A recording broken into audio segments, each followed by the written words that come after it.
থুলুং গরুবাথান থেকে এক নতুন পথ, পাহাড়, জঙ্গল আর একটা সহজ জীবনের গল্প। শুরু হলো আমাদের নর্থ বেঙ্গল অফবিট ট্রিপের ডে 2। আজকের দিনটা ছিল পুরো সিনেম্যাটিক, পাহাড়ের রাস্তা আর কাছের মানুষদের সাথে কিছু ভালো মুহূর্তে ভরা। তো চলুন শুরু করা যাক। So hello everyone, it's day 2 of our trip. তো আজকের দিন হচ্ছে 6th মার্চ আর এখন সময় হচ্ছে 10:05। আজকে আমাদের ট্রিপ হবে ফ্রম থুলুং গরুবাথান টু লোলেগাঁও। তো যেহেতু আমি নিয়ে এসেছি আমার সিয়াজ, তো সিয়াজের গ্রাউন্ড ক্লিয়ারেন্সটা একটু কম, তাই একটু চাপ নিচ্ছি, কারণ পিওর অফরোড থাকবে। দেখি কতটা সিয়াজ আমাদের কি করতে পারে, কতটা কেপেবল, কতটা আমাদের অ্যাডভেঞ্চার দিতে পারে। চলো শুরু করা যাক। তো এখন আমি রেডি হয়ে চলে এসেছি নিচে, আমি একটু গাড়িটা ওয়ার্ম আপ। তো এখন আমরা গাড়িটা ওয়ার্ম আপ করে নিই। তো গাড়িটা ফার্স্ট সেলফে স্টার্ট হয়ে গেছে, ইটস গুড নিউজ। তো আজকের ডেস্টিনেশন আমাদের লোলেগাঁও। ম্যাপে দেখাচ্ছে অ্যারাউন্ড 2 to 2.5 আওয়ার্স লাগবে, বাট আমরা অনেক সুন্দর সিনারিজ হয়ে যাব, সো টাইমটা একটু বেশিই লাগবে। তো চলুন শুরু করা যাক। আর গরুবাথান থেকে লোলেগাঁওয়ের দিকে যাওয়ার জার্নিটা ছিল একটা রিয়েল মাউন্টেন থেরাপি। পাহাড়ের বুকে ঘোরার রাস্তা, আর দুদিকে সবুজ, আর হাওয়াই ছিল একটা আলাদাই ফ্রেশনেস। আর মাঝখানে ঢুকে পড়লাম একটা পাইন ফরেস্টে, আর পাইন ফরেস্টের রাস্তাটা ছিল একদম ছায়ায় ঢাকা, একটা শান্ত অনুভূতি। আর এরম জায়গায় এলে মনটা অটোমেটিক্যালি কেমন যেন সাইলেন্ট হয়ে যায়।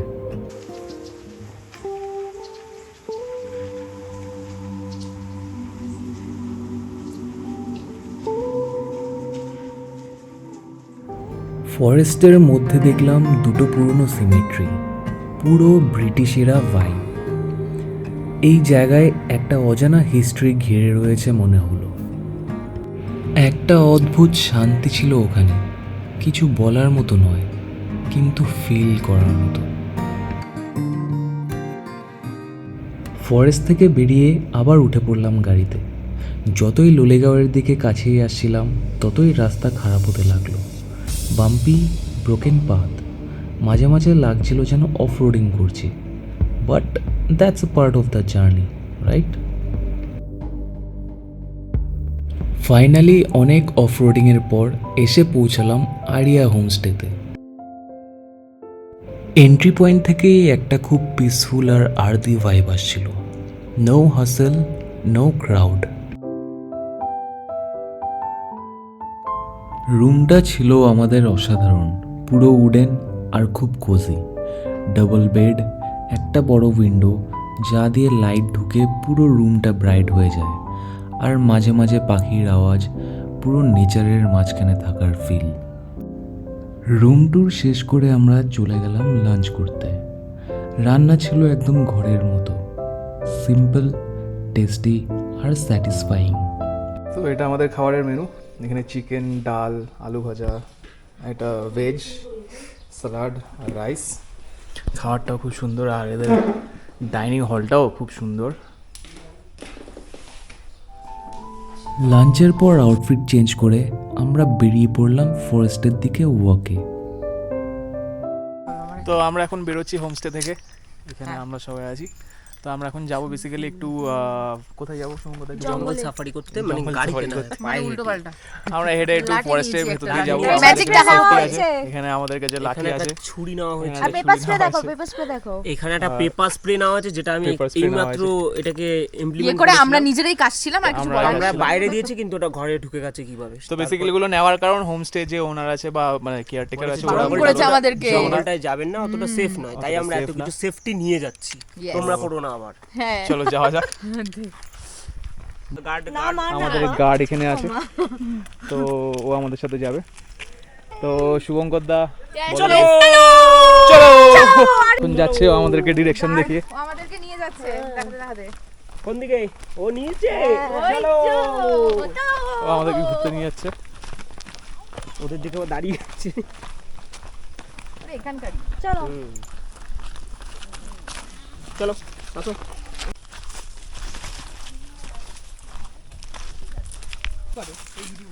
সিঁড়ি আছে মানে লোকে তো এখন আমরা সিঁড়ি দিয়ে নামতে নামতে যাচ্ছি, কোথায় যাচ্ছি জানি না।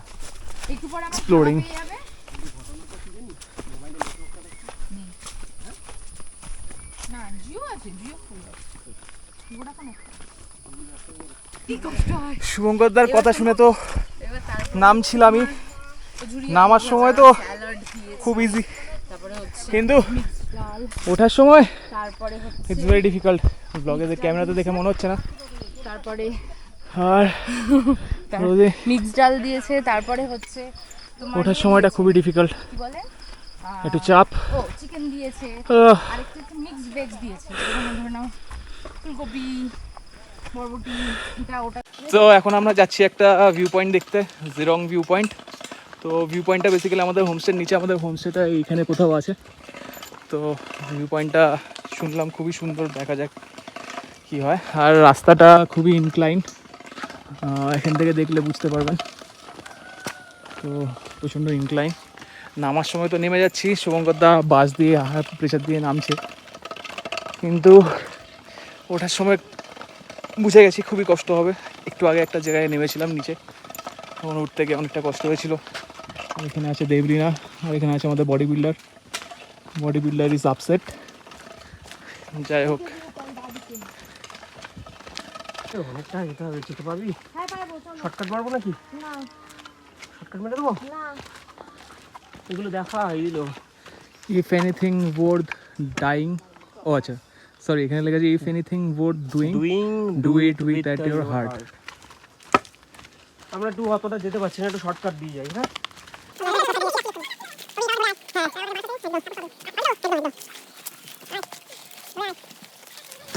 তো আমরা এখন পৌঁছে গেছি জিরং ভিউ পয়েন্টে। ভিউ পয়েন্টটা পেয়ে চলুন দেখা যাক, এদিকটা দিয়ে আসো।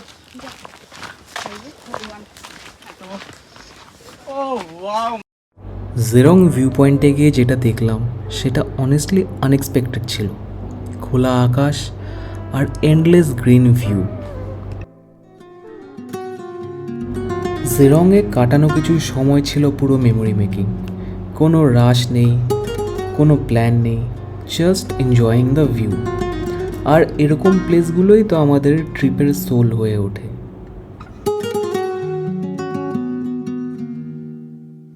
তো এখানে শুভঙ্করদা পা তুলতে পারছে না, আর শুভঙ্করদা পায়ের উপর শুয়েছিলাম আমি, ঝিঝি ধরে গেছে। তো এখানে আমরা হাসি পাচ্ছে আমার। অনেকটা টাইম স্পেন্ড করলাম। ওরে গুতো কাটা দিচ্ছিল না আমাকে, খুবই পিসফুল। হাসি পাচ্ছে, নাড়া লাগলো। আরে ওঠো, তো এখানে আমরা অনেকক্ষণ স্পেন্ড করলাম, ঠেলি ঠেলি। না না না, ইয়ার কি মনে হয়? আর খুবই পিসফুল একটা এনভায়রনমেন্ট এখানে। আর এখন আমরা উপরের দিকে উঠবো। হ্যাঁ, আমাদেরকেও নিস, আমরাও অনেক কষ্ট করে উঠেছি। আসবো কোথায়, এখানে বসে আছে। শুভঙ্করদা উঠতে পারছে না, ধরো আমাকে ধরো। উঠতেই পারবো না, বা হাজার ধরলেও উঠতে পারবো না এখন। একটা পানি করে তো অনেকটা এক্সপ্লোর করে ফাইনালি হোমস্টেতে পৌঁছে গেলাম।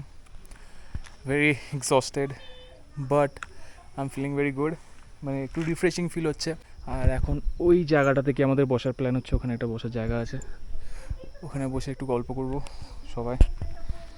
আর ওয়েদারটা খুবই প্লিজেন্ট এখন, না খুব বেশি ঠান্ডা না খুব বেশি গরম। ইস, আমার মা দেখলে না পাগলা হয়ে যেত। কে বলেছে এখানে জায়গা নেই বসার? এখান থেকে একটা সুন্দর ভিউ আছে, এখানে আমরা বসবো, এখন বসে গল্প করব। আর এখান থেকে ভিউটা খুব সুন্দর। আর এখান থেকে আমাদের পুরো হোমস্টেটা দেখা যাচ্ছে। হ্যাঁ, পুরো হোমস্টেটা দেখা যাচ্ছে।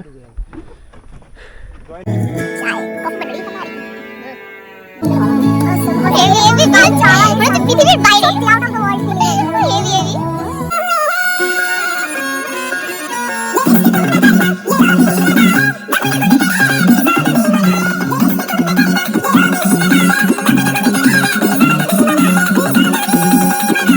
এসছে আমাদের ইভিনিং স্ন্যাক্স।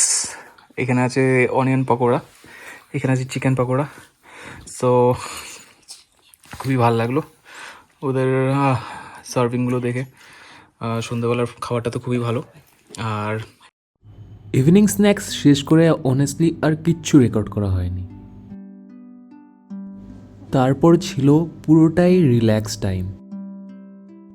রাতটা পুরোটা রেস্ট করে সোজা সকালে উঠে ব্লগটা শেষ করলাম। সো আজকে আমাদের থুলুং থেকে ডাবলিংয়ের জার্নিটা এখানেই শেষ। তো আমরা এখন এই সুন্দর এনভায়রনমেন্ট, পিসফুল এনভায়রনমেন্ট, একটা খুব সুন্দর হোমস্টে, তো এখান থেকে আমরা বেরিয়ে আজকে যাব হচ্ছে কোলাখাম। বাট কোলাখাম যাওয়ার সময় শুনছি রাস্তাটা খুবই খারাপ থাকে, যেহেতু আমি আমার সিয়াজ নিয়ে এসেছি, একটা সিডান গাড়ি, তো আমার অনেকটাই প্রবলেম ফেস করতে হতে পারে। তো দেখা যাক আমরা কতটা কি ফেস করি, বাট কোলাখাম তো আমরা যাবই।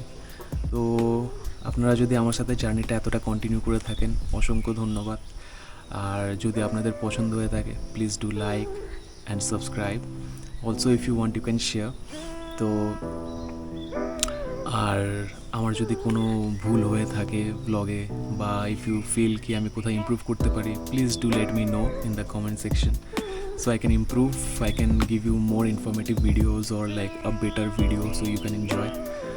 So thank you for being with me so far. তো চলুন শুরু করা যাক আমাদের নেক্সট জার্নিটা from Dabling to Kolakham. Take care. Finally অনেকগুলো স্টেপ নিচে নেমে আমরা পৌঁছে গেছি চাঙ্গে ওয়াটারফলস। এটা হচ্ছে আমাদের কোলাখাম, আর this is so beautiful, just see, দেখুন। ওয়ান্স ইন লাইফ টাইম তো আপনাদের আসা মাস্টই মাস্ট, তো ভেরি বিউটিফুল।